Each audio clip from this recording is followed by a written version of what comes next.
الحمد لله نحمده ونستعينه ونستغفره ونؤمن به ونتوكل عليه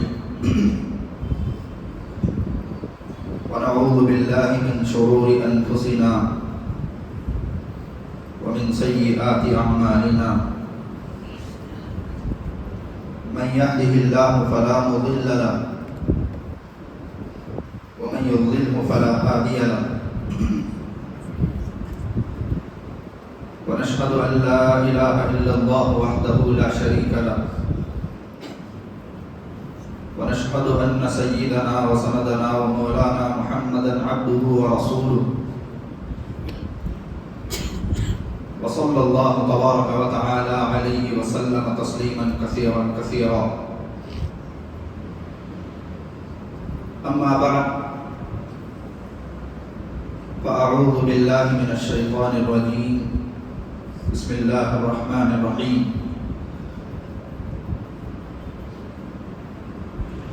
قل إن كان آباؤكم وأبناؤكم وإخوانكم وأزواجكم وعشيرتكم وأموال اقترفتموها وتجارة تخشون كسادها ومساكن ترضونها أحب إليكم من الله ورسوله وجهاد في سبيله فتربصوا حتى يأتي الله بأمره والله لا يهدي القوم الفاسقين.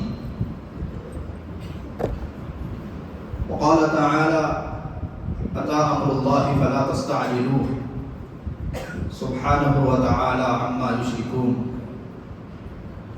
وقال الله عز وجل وما هذه الحياة الدنيا إلا متاع الغرور. صدق الله العظيم. وقال النبي صلى الله عليه وسلم لا يؤمن أحدكم حتى أكون أحب إليه من والده وولده والناس أجمعين أو كما قال عليه الصلاة والتسليم. ہر قسم کی تمام تعریفیں سزاوار ہوں اس خالق کائنات پر جو تمام جہانوں کا پالنہار ہے. درود و سلام ہو ذات قدوسی و شیم صاحب الجود والکرم تاجدار حرم نبی اکرم صلی اللہ علیہ وسلم پر اور آپ کی آل و اولاد پر، تمام صحابہ پر، تابعین پر، تبع تابعین پر، متبعین پر، تمام اولیاء اللہ پر. اسی طریقے سے یہ سلسلہ چلتا رہے قیامت تک کے آنے والے تمام مسلمانوں پر. میرے محترم عزیز دوستوں، بزرگوں اور نوجوان ساتھیوں، اللہ تعالیٰ نے ہمیں جو زندگی نصیب فرمائی ہے یہ دنیا گزارنے کے لیے نہیں، آخرت سنوارنے کے لیے دی ہے. قرآن مجید کی جن آیتوں کی تلاوت میں نے آپ حضرات کے سامنے کی، اس میں ایک آیت وما هذه الحیاة الدنیا الا متاع الغرور، کہ یہ دنیا ایک دھوکے کا سامان ہے. متاع عربی میں کہتے ہیں. اللہ تعالیٰ نے دنیا کو کس چیز سے تعبیر فرمائی؟ حالانکہ ایک حدیث میں نبی کریم صلی اللہ علیہ وسلم نے بھی ارشاد فرمایا الدنیا جیفہ وطالبها کلاب. یہ الفاظ میرے نہیں، نبی کریم صلی اللہ علیہ وسلم کے ہیں کہ دنیا مردار ہے جس کے چاہنے والے، جس کے پیچھے چلنے والے جو ہے کتے ہیں. حالانکہ نبی کریم صلی اللہ علیہ وسلم جو ہے ہمیشہ میٹھی زبان استعمال کرتے، لیکن جب دنیا کی حقیقت کو امت کے سامنے بیان کرنے کا موقع آیا تو آپ نے لہجہ سخت یعنی اپنایا. تو جس دنیا کے ہم پیچھے لگے ہوئے ہیں اسے اللہ نے متاع کہا.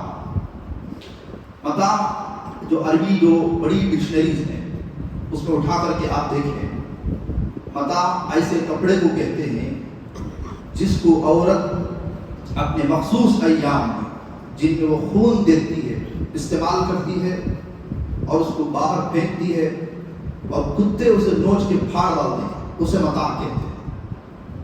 تو یہ دنیا کی حقیقت اتنی ہی ہے۔ ہم لوگ جو ہے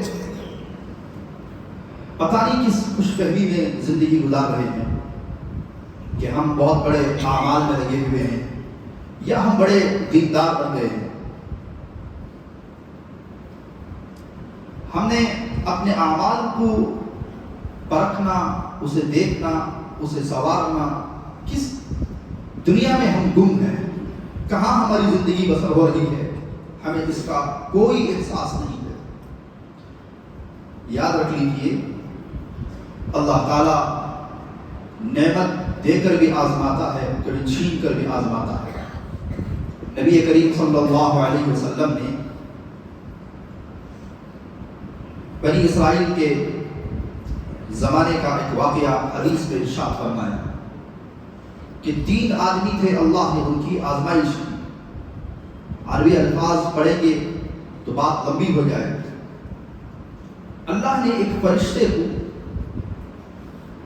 تینوں کے پاس بطور امتحان کے بھیجا۔ ایک فرشتہ انسانی شکل میں آیا، وہ سامنے والا جو ہے کوڑ کا مریض تھا، جسے برس کہتے ہیں، کوڑی۔ کہا کیا تمنا ہے؟ تو اس نے کہا کہ یہ جو مرض ہے لوگ اس سے دور جاتے ہیں، کوئی میرے قریب آنا نہیں چاہتا ہے، میری خوبصورتی پوری ختم ہو گئی ہے، بہت سسک کی زندگی گزار رہا ہوں۔ تو اس نے ہاتھ اٹھائے، دعا مانگی، اللہ نے اس کے مرض کو دور کر دیا، صحت دی۔ اور کیا چاہتے ہو؟ کہا زندگی گزارنے کے لیے کوئی ایسی چیز مل جائے جسے پوری زندگی میں سکون کے ساتھ گزار سکوں۔ اس نے دعا کی تو اللہ تعالیٰ نے اسے ایک گابن اونٹنی دی، یعنی جس کے پیٹ میں بچہ رہتا ہے، گابن اونٹنی دی۔ وہ آگے چلا گیا۔ آگے جانے کے بعد ایک گنجا تھا جس کے بال سر پہ نہیں رہتے۔ لوگ کیا کیا کوششیں کر رہے ہیں سر پہ بال اگانے کے لیے۔ کہا کیا بات ہے؟ کہا گنجا ہوں، لوگ بڑی حقارت کی نگاہوں سے دیکھتے ہیں۔ اس نے ہاتھ اٹھا کر کی دعا کی، اس کے سر کے بال نکل آئے۔ پھر کہا تم کیا چاہتے ہو؟ کہا زندگی گزارنے کے لیے کوئی ایک ذریعہ ہونا چاہیے۔ تو اللہ تعالیٰ نے اس فرشتے کی دعا سے ایک گابن گائے دی۔ وہ آگے چلا۔ ایک اندھا تھا، کہا کیا چاہتے ہو؟ کہا پوری دنیا میرے سامنے اندھیری ہے، میں کچھ نہیں دیکھ پاتا ہوں، نہ اولاد کو دیکھ پاتا ہوں، نہ رشتہ داروں کو دیکھ پاتا ہوں۔ آپ اللہ سے دعا کر دیں، اللہ تعالیٰ مجھے میری آنکھ لوٹا دے۔ فرشتے نے دعا کی، اللہ نے آنکھ لوٹائی۔ پھر کہا کیا چاہتے ہو؟ کہا کوئی ذریعہ مل جائے تو بہتر ہے۔ دعا کی تو ایک گابن بکری اللہ نے اسے دی۔ چند سال گزرنے کے بعد جب وہ بڑے مالداروں میں سے ہو گئے، شہر کے بڑے ٹاپ درجے کے مالدار ہو گئے، اللہ نے آزمائش کے لیے اسی فرشتے کو اسی شکل میں بھیجا۔ وہ پہلے کے پاس آیا جو کوڑ کا مریض تھا، کہا اللہ کے نام پر کچھ چاہیے۔ تو اس نے رونا ہوا کہ میرے پر ضروریات زیادہ ہیں، خرچے بہت زیادہ ہیں، میں کچھ نہیں دے سکتا۔ تو اس نے کہا کہ تم تو کچھ بھی نہیں تھے، کوڑی کے مریض تھے، فقیر تھے، ایک شخص ایک بندے نے تمہارے لیے دعا کی تھی، تو اس دعا کی بدولت تم یہاں تک آئے۔ اس نے کہا ہٹ، میں تو خاندانی مالدار ہوں۔ لوگ آپ جیسے ہی 4 پیسے کماتے ہیں تو اپنا خاندان تک بدل لیتے ہیں، نہیں ہم تو خاندانی مرسیڈیز رکھنے والے ہیں اور امباسڈر میں جینے والے تھے پہلے کے دور میں۔ اس نے کہا اگر ایسی بات ہے تو میں اللہ سے دعا کرتا ہوں کہ جس حالت میں تم تھے اسی حالت پر تم آ جانا۔ وہ آگے چلا گیا، پورے اونٹ تباہ ہو گئے۔ ایسے ہی گنجے کے پاس گئے، اس نے بھی انکار کیا۔ تو فرشتے نے اسے بھی بد دعا کی کہ تم جس حالت میں تھے اس حالت میں آ جاؤ۔ دونوں کی حالت خراب ہو گئی، پہلے سے بدتر ہو گئی۔ جو اندھا تھا فرشتہ اس کے پاس گیا، کہا اللہ کے نام پر کچھ چاہیے، مسافر ہوں، آگے جانا چاہتا ہوں۔ اس نے کہا یہ سب اللہ کا دیا ہوا ہے، میرا کچھ بھی نہیں ہے، میں اندھا تھا۔ ایک موقع پر اللہ نے ایک نیک بندے کو بھیجا، اسے کیا معلوم تھا کہ وہ فرشتہ تھا۔ اس نے دعائیں کی کہ یہ سب کچھ اللہ کا دیا ہوا ہے، جو چاہے جتنا چاہے لے لو، چاہے تو پورا لے لو، یہ میرا نہیں ہے، یہ اللہ کا دیا ہوا ہے۔ اس نے کہا میں وہی ہوں۔ پھر اس نے اور برکت کی دعائیں دی۔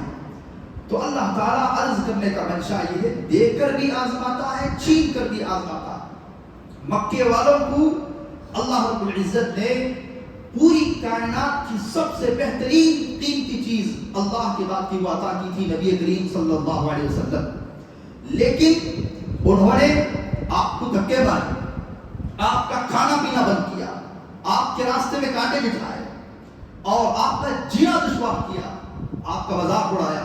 اللہ نے وہ نعمت چھین کر مدینے والوں کو دے دی۔ آج بھی علماء یہ بات لکھتے ہیں، امام مالک رحمۃ اللہ علیہ کہتے ہیں مکہ گرچہ بہت قیمتی شہر ہے، لیکن چونکہ مدینے میں نبی کریم صلی اللہ علیہ وسلم کا جسد اطہر ہے، آپ اپنی روزے میں باحیات ہیں، حیات ہیں، تو اس وجہ سے مدینہ مکے سے افضل ہے۔ تو اللہ تعالیٰ جو ہمیں نعمتیں دیا ہے، ان نعمتوں کی اگر ناشکری ہوگی اللہ تعالیٰ نعمتوں کو چھین لے گا۔ عزیز دوستوں بزرگوں، ایمان سب سے بڑی نعمت اور سب سے بڑی دولت ہے۔ اگر ہم اس ایمان کی ناقدری کریں گے، وہ وقت دور نہیں کہ جب موت کا وقت آئے، شیطان آخری وقت تک بھی سرہانے کھڑے ہو کر کے انسان کو ایمان سے نکال کر کفر کی دلدل میں دھسانے کی کوشش کرتا ہے۔ ہم ایمان پر مریں گے یا ایمان پر نہیں مریں گے اس کی کوئی گارنٹی نہیں۔ بہت سکون سے ہیں۔ حضرت علی رضی اللہ عنہ، حضرت فاطمہ الزہرا رضی اللہ عنہا کا جب انتقال ہوا، حضرت فاطمہ رضی اللہ عنہا نے غسل فرمایا، اپنے بچوں سے فرمایا علی آ جائے تو کہہ دینا میں نے غسل کر لیا ہے، کوئی میرے جسم کو دیکھ نہ پائے۔ بڑی باحیا تھی، بڑی شرم اللہ نے دی تھی، بہت باپردہ تھی۔ مجھے ایسے ہی تدفین کر دی جائے، راتوں رات کی جائے، دن میں نہ کی جائے، تاکہ میرے جنازے پر جو ہے کسی نامحرم کی نگاہ نہ پڑے۔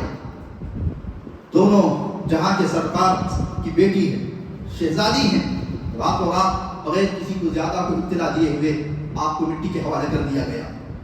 جب حضرت علی رضی اللہ عنہ نے حضرت فاطمہ الزہرا رضی اللہ عنہا کو قبر میں اتار کر کے اوپر آئے ہیں تو چیخ کے رونے لگے اور کہا کہ آج مجھے سمجھ میں آ گیا کہ دنیا کی حقیقت کیا ہے۔ 6 ماہ پہلے میں نے انہی ہاتھوں سے سرکار مدینہ صلی اللہ علیہ وسلم کو مٹی کے حوالے کیا تھا، آپ کو نیچے اتارا تھا۔ 6 ماہ بعد میں اپنی بیوی کو اتار رہا ہوں۔ یہ دنیا کبھی کسی کا ساتھ نہیں دیتی، یہ دنیا کبھی کسی کے ساتھ نہیں آتی۔ تو عزیز دوستوں بزرگوں، صحابہ اپنے ایمان کی فکر کر رہے، آخری وقت تک بھی وہ ڈرتے تھے ایمان کے متعلق کہ میرے مرنے کے بعد کیا ہوگا، اللہ کو مجھے کیا جواب دینا ہے۔ حضرت عمر رضی اللہ عنہ کی خلافت کا دور ہے، حضرت عمر رضی اللہ عنہ چکر لگا رہے ہیں، دیکھا کہ ایک بوڑھیا، ایک عورت، اس کے بچے بھی بلا رہے ہیں، وہ ہانڈی پر پانی چڑھا کر ہے، بچوں کو بہلا رہی ہے، سلا رہی ہے۔ حضرت عمر رضی اللہ عنہ نے پوچھا کہ کیا کر رہی ہو؟ کہا پانی ہے۔ کہا کیوں؟ کہا بچوں کو تسلی دینے کے لیے کہ کچھ پک رہا ہے اور کھائیں گے، اور یہی تسلی دیتے دیتے میں ان کو سلانا چاہتی ہوں۔ اس کے بعد اس عورت نے کہا کہ کل قیامت کے دن میں عمر کا دامن پکڑوں گی۔ حضرت عمر رضی اللہ عنہ کام گئے، کہا تمہاری اس حالت کا عمر کو کیا پتا؟ کہا اگر اسے ہماری حالت کا یعنی پتا، ہماری حالت کے بارے میں معلوم نہ رکھنا ہوتا، ہماری حالت کو وہ جاننے کا کوئی سسٹم نہیں بناتا، نظام نہ بناتا، تو امیر المومنین کیوں بنا ہے؟ حضرت عمر رضی اللہ عنہ جلدی سے اور تھیلے میں راشن ڈالا، اور آپ کے ساتھ آپ کے غلام بھی تھے، خود اپنے کندھے پر اٹھایا۔ واقعات ہم یہ سن چکے ہیں۔ آئے، چولہا جلایا، خود پھونکنی ماری، داڑھی میں حضرت عمر رضی اللہ عنہ کی دھواں نکل رہا ہے۔ پکانے کے بعد ان بچوں کو کھلایا۔ آپ کے غلام نے کہا امیر المومنین دیر ہو رہی ہے، چلتے ہیں۔ کہا نہیں نہیں، ان بچوں کو میں نے روتے ہوئے دیکھا ہے، تھوڑا ہنستے ہوئے بھی دیکھ لوں۔ اس کے بعد دیکھیے، اتنے میں بالکل ایک سامنے ایک بدو، ایک کھیڑے والا، اس کی بیوی زچگی کے درد سے رو رہی ہے، حمل کا یعنی ولادت کا وقت قریب آ گیا ہے۔ حضرت عمر رضی اللہ عنہ دوڑے ہوئے گئے، اپنی بیوی کو اٹھایا اور اللہ کے لیے 8 لاکھ مربع میل پر جس کی حکومت ہے، اپنی بیوی کو وہاں پر لے کر آئے اور کہا کہ ان کی زچگی کی جائے۔ تو جیسے ہی حضرت عمر رضی اللہ عنہ کی اہلیہ اندر زچگی کے لیے گئی، ولادت ہوئی، باہر آئے تو اس بوڑھی عورت نے کہا کہ کاش امیر المومنین عمر کی جگہ تم خلیفہ ہوتے، اگر میں اور آپ ہوتے تو کیا کہتے کہ میں ہی تو عمر ہوں۔ حضرت عمر رضی اللہ عنہ نے فرمایا کل تم دربار میں دیکھ لینا، سب سے زیادہ عمر کے قریب تم مجھے ہی پاؤ گے۔ یہ کہہ کر کے جو ہے چلے گئے۔ اتنے اعمال ہیں، اللہ کے نبی علیہ السلام نے فرمایا عمر فی الجنہ لو کان بعدی نبی لکان عمر، اگر میرے بعد کوئی نبی ہوگا تو وہ عمر ہوگا۔ اللہ کے نبی علیہ السلام فرماتے ہیں کہ جنت میں میرے بغل میں میرے عمر کا محل دیکھا ہے۔ بہت ساری روایات ہیں، لیکن انتقال کا وقت جب قریب آتا ہے تو اس وقت میں حضرت عمر رضی اللہ عنہ رو رہے تھے۔ حضرت علی، حضرت حسن رضی اللہ عنہما دونوں آئے۔ حضرت علی نے فرمایا عمر کیوں موت سے ڈرتے ہو؟ تو فرمایا موت سے نہیں، موت کے بعد کی جو منزلیں ہیں اس سے ڈر رہا ہوں، پتہ نہیں اللہ تعالیٰ میری مغفرت کرے گا یا نہیں کرے گا۔ اس کے بعد حضرت علی نے فرمایا میں نے کئی مرتبہ نبی کریم صلی اللہ علیہ وسلم کی زبان مبارک سے سنا ہے، آپ کی جنت کی بشارتیں سنی ہیں۔ تو حضرت عمر نے فرمایا علی کیا تم اس بات کی گواہی دو گے؟ حضرت علی نے فرمایا کیوں نہیں، میں بھی گواہی دوں گا، حسن بھی گواہی دے گا۔ اس کے بعد حضرت عمر رضی اللہ عنہ نے اپنے بیٹے سے کہا کہ میرے چہرے کو نیچے ڈال دو۔ انہوں نے پنڈلی پہ رکھا، کہا پنڈلی پہ نہیں، نیچے زمین پہ ڈالو۔ جب زمین پہ ڈالا گیا تو حضرت عمر رضی اللہ عنہ نے مٹی پر جو ہے یہ چہرہ پھیرتے، داڑھی پھیرتے اور فرمایا عمر اللہ نے تیری مغفرت نہیں کی تو ہلاک ہو گیا، تو برباد ہو گیا۔ عزیز دوستوں بزرگوں، ہم کس خوش فہمی میں زندگی گزار رہے ہیں؟ کیا ہمارے سامنے آخرت نہیں ہے؟ پورا ماحول ایک دم بگڑ چکا ہے۔ گھریلو زندگی، نوجوانوں کی حالت کیا ہو رہی ہے، بڑوں کے دین کا کیا مسئلہ ہے، یہ دنیا کبھی کسی کے ساتھ نہیں آتی ہے۔ اللہ تعالیٰ نے سورہ توبہ کے اندر ارشاد فرمایا قل، اے اللہ کے نبی آپ کہہ دیجئے ان کان آباؤکم وابناؤکم واخوانکم وازواجکم وعشیرتکم واموال اقترفتموها وتجارة تخشون کسادها ومساکن ترضونها احب الیکم من اللہ ورسولہ وجہاد فی سبیلہ فتربصوا حتی یأتی اللہ بامرہ۔ اے اللہ کے نبی آپ کہہ دیجئے اگر تمہارے آبا و اجداد، آباؤکم و ابناؤکم تمہاری اولادیں، و اخوانکم تمہارے بھائی بہن، تمہاری بیویاں، تمہاری پراپرٹی، تمہارے مال، تمہاری زمینیں، یہ اللہ اور اس کے رسول کی محبت میں آڑ آئے تو اللہ کے عذاب کا انتظار کرنا۔ کیا آج اللہ اور اس کے رسول کے احکامات پر چلنے کے لیے ہمیں یہ چیزیں آ رہی ہیں؟ بزنس و تجارت تخشون کسادها، بزنس ہے جس کے ٹھپ ہو جانے سے تم ڈرتے ہو، دو روز تالا ڈالنے سے تم ڈرتے ہو، وہ مساکن ترضونها، بڑے بڑے گھر محلات بنا کر کے ان محلات سے جو تمہارا دل لگ گیا ہے، اگر اس طرح کی بات ہے تو اللہ کے عذاب کے لیے انتظار کرو، فتربصوا، انتظار کرو، اللہ کے عذاب آپ پہنچنے گا۔ دیکھیے ہم نے دین کو اتنا چھوڑا، نوجوانوں کی حالت اتنی خراب ہو گئی اور لوگوں کی حالت اتنی خراب ہو گئی جس کو جو ہے الفاظ میں بیان نہیں کیا جا سکتا۔ پورا دینی نظام، دینی معاشرہ تباہ و برباد ہو گیا۔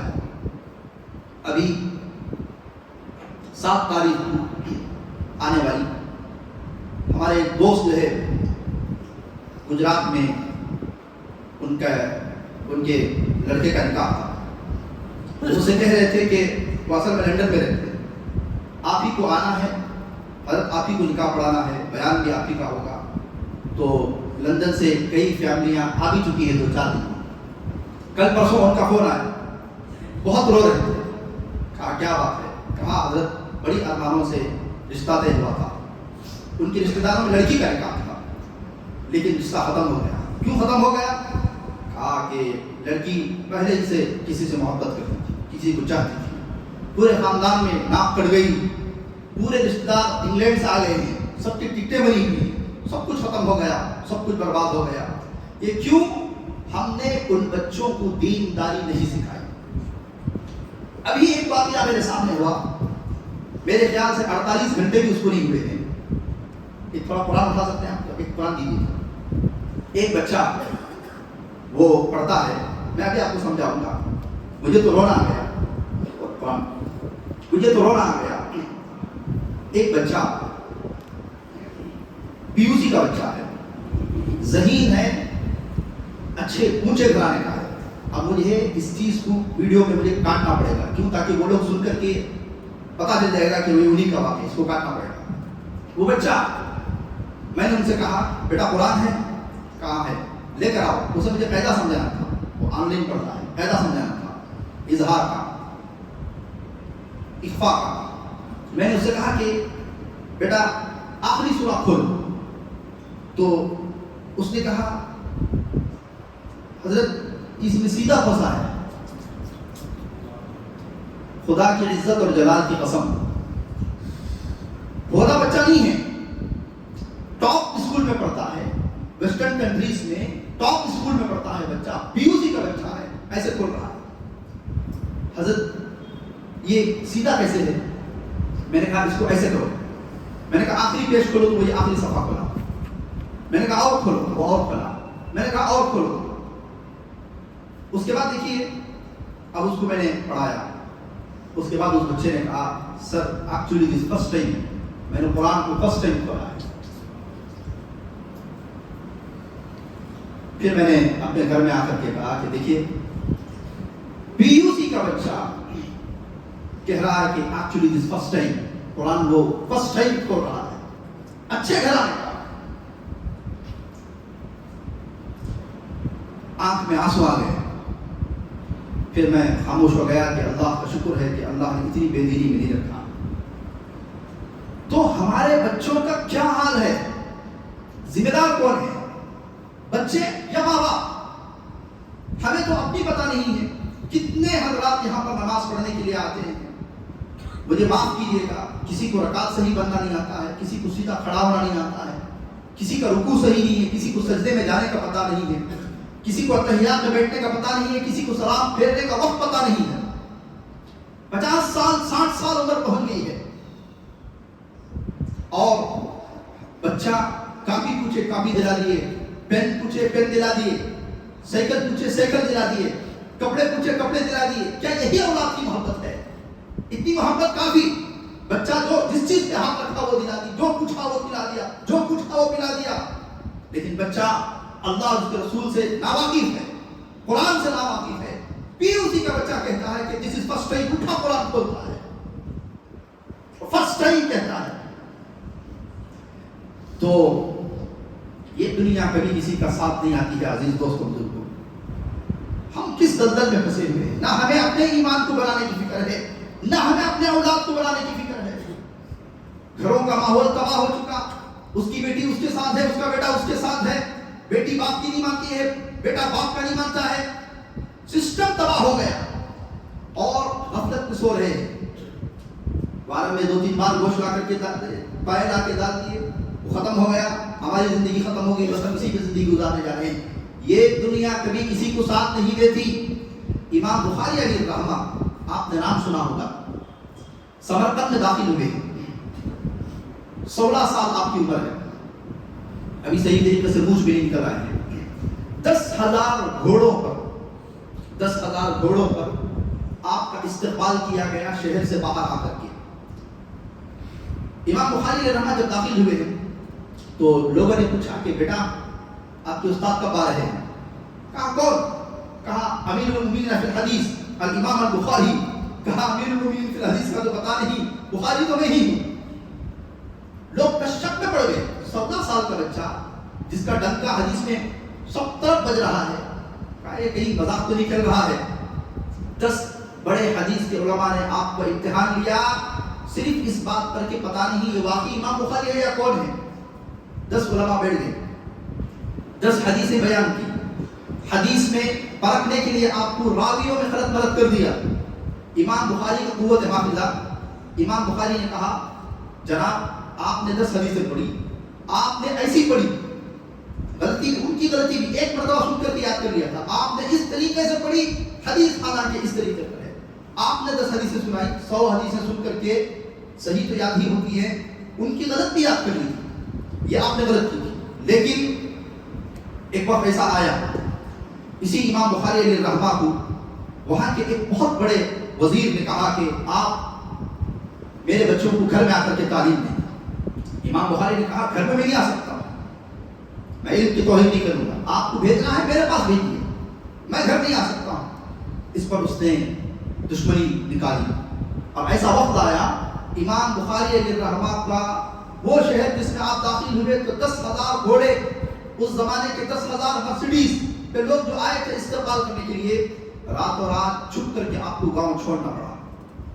امام بخاری جس کی ہم حدیثیں سنتے ہیں، رمضان کا مہینہ تھا تو راستے میں ان کی خالہ کا گھر پڑتا تھا، گئے افطار کیے، بہت دکھ میں تھے، دل بہت ٹوٹا ہوا تھا، نماز پڑھی، وضو بنایا، ان کی خالہ دیکھ رہی تھی، ہاتھ اٹھائے، کہا اللہ آج بخاری پر دنیا تک اتنی وسعت کے باوجود تنگ ہو گئی ہے، اب میں جینا نہیں چاہتا ہوں۔ یہ کہہ کر کے بستر پر سوئے ہیں، اللہ میں روح قبض کر۔ عرض کرنے کا منشا، میرے بولنے کا منشا یہ ہے، بڑے بڑے اماموں کو، بڑے بڑے لوگوں نے کبھی بخشا نہیں ہے۔ لا یسأل حمیم حمیما، ایک وقت ایسا آئے گا کوئی کسی کا ساتھ نہیں آئے گا، ہمارے اعمال ہی ہمارے ساتھ آئیں گے۔ یہاں پر جتنے حضرات بیٹھے ہوئے ہیں، زیادہ سے زیادہ دادا کی قبر کا تو پتا ہوگا، باپ نے بتایا، پر دادا کی قبر کو کون جانتے ہیں؟ نام ہی نہیں معلوم ہو۔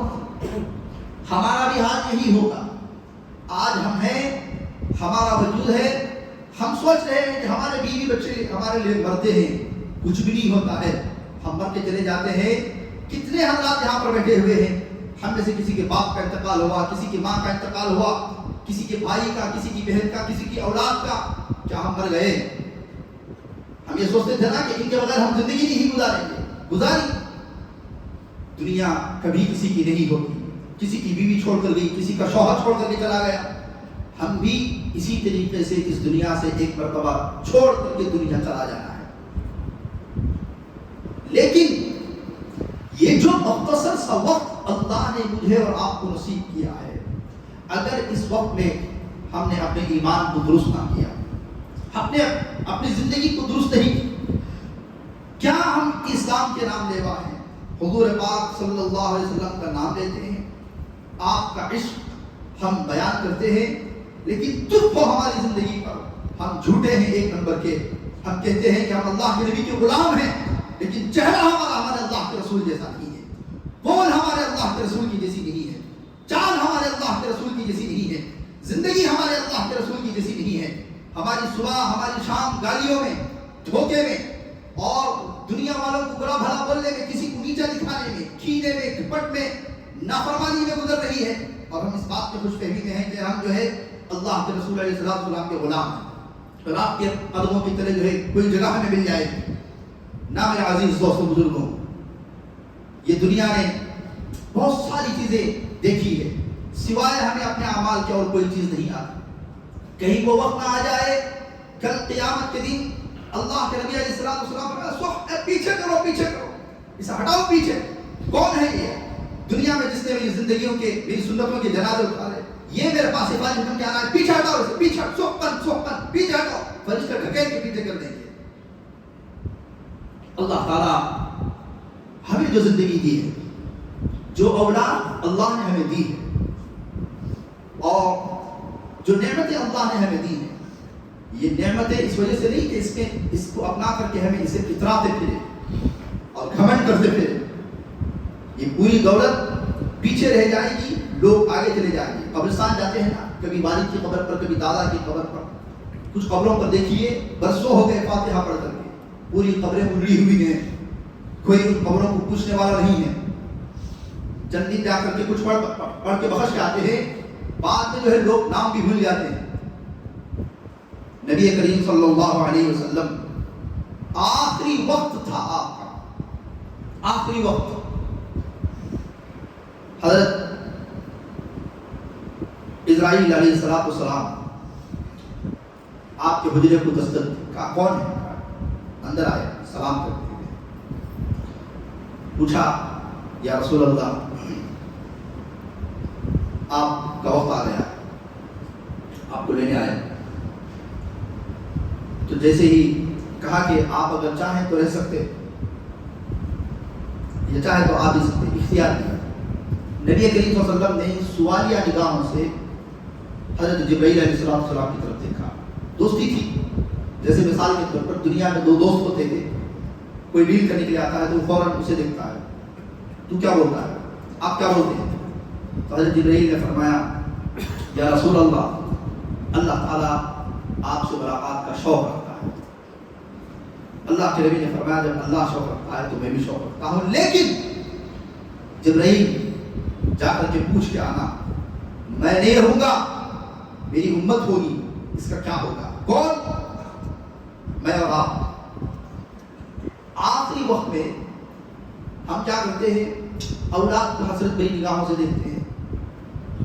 بیوی, آخری وقت ہے بیوی کو, میرے والد کا انتقال ہو رہا تھا, وہ جو آخری وقت میں تسلی دے رہا تھا, کچھ نہیں ہوگا, آپ اطمینان سے رہیے, لیکن وہ لمٹ ہے نا, وہ کم ہوتا تو امید کم ہوتی, 16, 14, 15, 11 پہ آتا, میرے ہاتھ پیر تھرتھرانے شروع ہوتے, پھر بڑھتا 19, 20, پھر امید جاگتی, پھر کم ہوتا, پھر امید ٹوٹتی. میں اطمینان دلا رہا تھا کہ کچھ نہیں ہوگا, لیکن جن نگاہوں سے وہ دیکھ رہے تھے, آنکھوں میں جو پانی تھا, وہ صاف یہ بتا رہا تھا کہ شاید وہ جانتے تھے کہ وقت آخری ہے اور تو جس چیز کی امید دے رہا ہے. وہ کچھ نہیں بول رہے تھے, آنکھوں میں پانی تھا اور وہ دیکھتے جا رہے تھے, جسے حسرت کی نگاہوں سے دیکھنا کہتے ہیں. دنیا چھوڑ کے جانا ہے, بیٹا بھی سامنے ہے, بیوی بھی سامنے ہے, لیکن موت کا فرشتہ حاضر ہو چکا ہے. عزیز دوستوں, بزرگوں, یہ چند دن کی دنیا ہے. دیکھتے دیکھتے 25 سال ہو گئے, 30 سال ہو گئے, کسی کے 40 ہو گئے, کسی کے 50 ہو گئے, کسی کے 60 ہو گئے, اور کبھی بھی کسی بھی وقت جو ہے موت کا فرشتہ آ سکتا ہے اور آن کی آن میں ہمیں یہ دنیا چھوڑ کر کے جانا ہے. لیکن ہمارا ایمان بنا ہوا ہوگا, ہمارا دین مضبوط ہوگا. یہ جو ہمارا اندر روح ہے, روح حدیث میں آتا ہے, اگر نیک اعمال دنیا میں کیے ہوں گے, اللہ کو راضی کر کر زندگی گزاری ہوگی, اللہ کے رسول کی سنتوں پر چل کر کے زندگی گزاری ہوگی, جب فرشتہ موت کا آئے گا تو یہ روح باہر نکلنے کے لیے, اللہ سے ملاقات کرنے کے لیے ایسے ہی پھڑپڑائے گی جیسے پرندہ پنجرے کے کھولنے میں اڑنے کے انتظار میں رہتا ہے. وہ پھڑپڑاتی رہے گی, کیوں؟ پہلے نکلوں یہاں سے اور میں جاؤں اللہ کے پاس میں, میرے خدا کے سامنے, میرے رب کے سامنے. لیکن یہی زندگی اگر اعمال بد کیے ہوں گے, اعمال برے کیے ہوں گے, موت کا فرشتہ آئے گا, ایسے چھپے گی جیسے سانپ بلوں میں چھپتا ہے, اسے ڈر ہوتے رہے گا. اور فرشتہ جو ہے ڈھونڈ کر کے, جیسے سانپ کو بل میں سے نکالتے ہیں نا, ایسے ڈھونڈ کر کے نکالے گا. اور اتنی جسم سے چپکی ہوئی ہوگی جیسے کانٹوں دار درخت پر اگر یعنی کاٹن کا کپڑا ڈال کر کے کھینچا جائے, جیسے چتڑے اس کے اڑ جاتے ہیں, روح کی حالت بھی ایسی ہی ہو جائے. تو اعمال اپنے ایسے درست کرے, فرشتہ جب آئے تو پھڑپڑاتی رہے اللہ سے ملاقات کرنے کے لیے. دنیا کے چھوڑنے کا کوئی خوف نہ ہو, کوئی غم نہ ہو کہ میرے پیچھے میرے بیوی بچے چھوٹ رہے ہیں, میرے پیچھے فلاں چیز چھوٹ رہی ہے. اشتیاق و شوق کو اللہ سے ملاقات کرنے کا. الغرض عزیز دوستوں, بزرگوں, میں اور آپ اس وقت میں جو کچھ بھی تھوڑی بہت بھی ہمارے اندر دینداری ہے, سب جانتے ہیں اس بات کا, جس کے دل میں, جس کے ایمان میں, جس کے دل میں ذرا برابر بھی ایمان ہوگا, جو سچا ہوگا, وہ یہ تسلیم کرے گا کہ ہمارے یہاں آج کل ہندوستان میں یا عالم میں جو ایک تھوڑی سی تندور ہوا دکھائی دے رہی ہے, چہروں پہ داڑھی دکھائی دے رہی ہے اور سروں پر ٹوپی دکھائی دے رہی ہے, نمازوں میں کچھ لوگ آ رہے ہیں, یہ سب دعوت و تبلیغ کی محنت کا نتیجہ ہے. ایک وقت پر جن لوگوں نے اپنے گھروں کو چھوڑا, بیویوں کو چھوڑا, سب کچھ چھوڑا, خود یہ گنہگار جو اس وقت میں آپ کے سامنے بیٹھ کر کے گفتگو کر رہا ہے, یہ بھی دعوت و تبلیغ کا ہی نتیجہ ہے. جو میرے والد گئے تھے, اللہ نے ان کی زندگی بدلی تھی, حالات ان کی زندگی میں کچھ ایسے آئے تھے, وہ کہتے تھے کہ میں تو شادی ہونا ہی چھوڑ دیا, مجھے پسند ہی نہیں تھا کہ میں شادی بھی ہوں گا, لیکن اللہ نے اس دعوت و تبلیغ کے اندر ان کے دل کو بدلا. وہیں انہوں نے حاصل کے اندر جس وقت میں وہ جماعت میں تھے, انہوں نے ارادہ کیا تھا کہ اللہ تعالیٰ مجھے اولاد دے گا تو میں عالم بناؤں گا. تو یہی دعوت و تبلیغ کا ہے. تو ہمارے یہاں 31 جنوری اور 1 فروری آنے والے منگل اور بدھ, 31 جنوری اور 1 فروری کو جو ہے تبلیغی اجتماع ہونے والا ہے. وہاں سے جماعتیں نکلے گی اور ہمارے نوجوان بچے جو بڑے ہو گئے, جنہیں نہ دین کا کوئی پتہ, نہ کوئی پتہ, نہ ہمیں خود پتہ ہے, اب تو یہ عمر کسی کے سامنے بیٹھ کر کے سیکھنے کی بھی نہیں ہے. تعلیم بالغان کا بارہا اعلان کیا گیا, لوگ بہت آ بھی جاتے ہیں, شوق رکھتے ہیں, لیکن شرم عمر کبھی زبان نہیں پلٹتی, کبھی موقع نہیں ہوتا, ہفتہ 10 دن ٹک کر کے پڑھ پاتے ہیں لیکن بعد میں چھوٹ جاتے ہیں.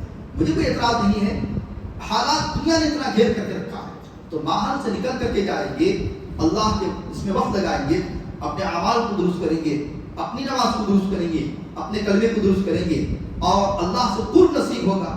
ہمارے بچے جو اس وقت میں بگڑے ہوئے ہیں, وہاں سے کوئی ترتیب بنائیں, وہاں سے جماعتیں نکلیں گی, وہاں سے ہم اپنے بچوں کو نکالیں تاکہ یہ بچہ جو ہے دنیا کے اندر اللہ کو پہچاننے والا, ماں باپ کی قدر و قیمت پہچاننے والا اور دین پر چلنے والا ہو جائے.